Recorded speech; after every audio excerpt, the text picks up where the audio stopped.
Good morning বন্ধুরা, এখন সকাল 11টা বাজছে। একদম রান্না থেকে আজকে ব্লগটা শুরু করলাম। এখানটায় মা রান্না করছে আজকে পমফ্রেট মাছ। এখানে সর্ষে কি কি দিলাম মশলা দিলাম হচ্ছে প্রথমে তেল দিলাম, তারপরে পাঁচফোড়ন সম্বার দিলাম। পাঁচফোড়ন মাছে সম্বার? হ্যাঁ। আচ্ছা, তারপর টমেটো দিলাম। একটু এদিকে তাকাও। হ্যাঁ, তারপর টমেটো দিলাম। টমেটো দেওয়ার পরে টমেটো যখন একটু লাল লাল হলো, তারপরে যে মশলা করা ছিল সর্ষে, জিরে, রসুন, পেঁয়াজ, আচ্ছা আচ্ছা ঠিক আছে, সব মশলাটা দিয়ে কষাচ্ছে। আর এখানে এই যে পমফ্রেট মাছগুলো ভেজে রেখেছে।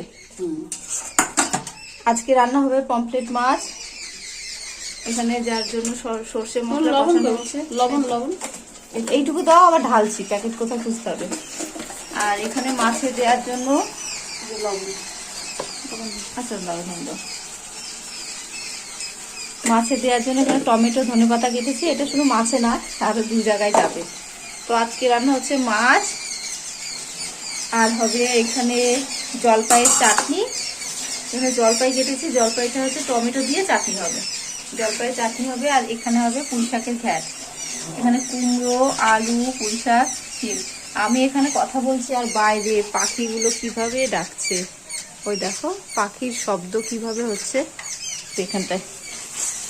আজকে রান্নার দায়িত্ব হচ্ছে মার। এমন মশলার ঝাঁজ বেরোচ্ছে না, আজকে মাকে দিয়েছি রান্নার দায়িত্ব। ওখানে মা রান্না করছে আর আমি স্নান করে যাব বৃহস্পতিবারের পুজো করতে। তো আমি এতক্ষণ মাছ কেটে ভেটে ধুয়ে তাও কিছু গুছিয়ে দিলাম। না জল দাও, সকালে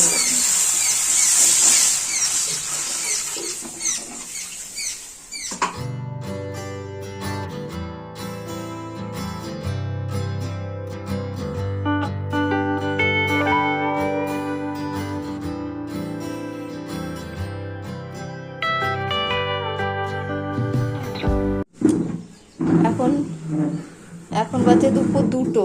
আর রান্নাবান্না হয়ে গেছে কিছুক্ষণ আগেই। আমার পুজো করতেই দেরি হয়ে গেল। মা এসে বসলো আর খাবার সব টেবিলে নিয়ে এসেছি। আজকে সব রান্নাই মা করেছে, আমি কিছুই করিনি। এখানে করেছে দেখো জলপাইয়ের চাটনি, জলপাই আর টমেটো দিয়ে চাটনি। এখানে আছে সর্ষে দিয়ে পমফ্রেট।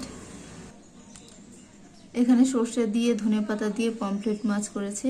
আর এখানটায় আছে এর আগের দিনে চাল কুমড়ো ভাজা। আর এখানে আছে একদম অল্প করে পেঁয়াজ, বেগুন, কাঁচা লঙ্কা দিয়ে মাছের তেল, তাই তো? এগুলো দিয়ে মাছের তেল। এটা শুভ্র খাবে আর আমি একটু খাবো, মা খায় না।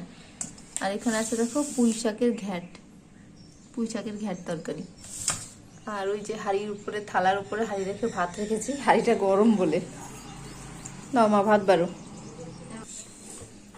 আজকে সকাল থেকে মাই সব রান্না করলো, আমি আজকে কিছুই করিনি। আমি একটু কেটে বেছে দিলাম, ওইটুকুই যা। একদম গরম গরম ভাত। এইখানে চালের ভাত হতে যে কি সময় লাগে। আর আমাদের ওইদিকে চালের ভাত, মানে ভাত রান্না করলে তাড়াতাড়ি হয়ে যায়, বেশি সময় লাগে না। আসো। হ্যাঁ, যারা আমার ভিডিও দেখে তারা জানে। নদিয়া। আর কয়েকদিন পর থেকে এই টাইমে খেতে বসলে শীত লাগবে। খাও, মাছের তেলটা তিতো না, ভালো খেয়ে দেখো। আমি একটুখানি মাছের তেল নিলাম, তিতো হলে ভালো লাগে না। তুই তো বেঁচে দিলি। বেছে দিলাম, এবার তিতো হয়। অনেক মাছের তেল তিতো হয়, আবার অনেক তিতো হয় না। তিতো না ভালো, তিতো। আচ্ছা, এখন বাজছে সন্ধে। বসবা? আজকে দুপুরবেলা পর্যন্ত তোমাদের সঙ্গে ভিডিও শেয়ার করেছি, তারপর আর ভিডিও করা হয়নি। আর এখন 7:30 বাজছে। 7:30টার সময় মা নিমকি ভাজলো। হঠাৎ করে দেখি রান্নাঘরে টুকটাক শব্দ, তো গিয়ে দেখি নিমকি ভাজছে। কেমন লাগছে খেতে? খুশমুশ করছে তো, মানে কিছু একটা খাই তাহলে কি খাবো? নিমকি ভাজি। চা তো খাওয়া হয়ে গেছে, চা বিস্কুট। ভালো হয়েছে। এই যে নিমকি ভাজা। আমি দিয়েছি মাথাতে 1 গাদা তেল, আজকেই তেল দিলাম। কেমন যেন চুলগুলো কেমন লাগছিল, বিরক্ত লাগছিল। না তেল দিছিস ভালো হয়েছে না? তেল দিলে কেমন অসুস্থ অসুস্থ রুগী রুগী মনে হয়, খাই না কিছু কতদিন কেমন যেন একটু আমার মনে হয় যারা তেল সবসময় মাথায় দেয় তাদের মনে হয় না, যারা তেল দেয় না হঠাৎ তেল দেয় তাদের দেখলে একটু পেশেন্ট পেশেন্ট মনে হয়। তো এই যে নিমকি নিয়ে এসছে, এবার খেয়ে দেখি কেমন হয়েছে। ময়দা দিয়ে ভাজা নিমকি, ময়দা দিয়ে অবশ্য নিমকি ভাজে বেশি হয়, এর মধ্যে একটু কালো জিরে দিলে আর ভালো লাগতো। এই যে ছোট্ট ছোট্ট নিমকি, পুচকি পুচকি নিমকি।